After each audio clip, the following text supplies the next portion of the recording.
আমার ঘরে কেক কাটবে মামা? আমার ঘরটা ভালো?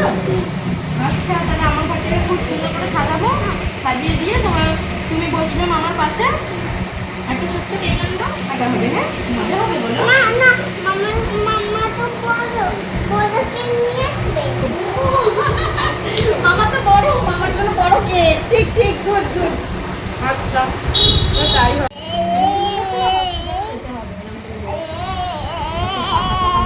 এটা আবার এইসব কি হচ্ছে আবার?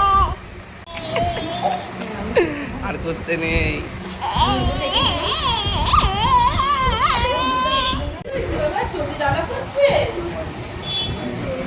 করো, বলে দাও। এই বলে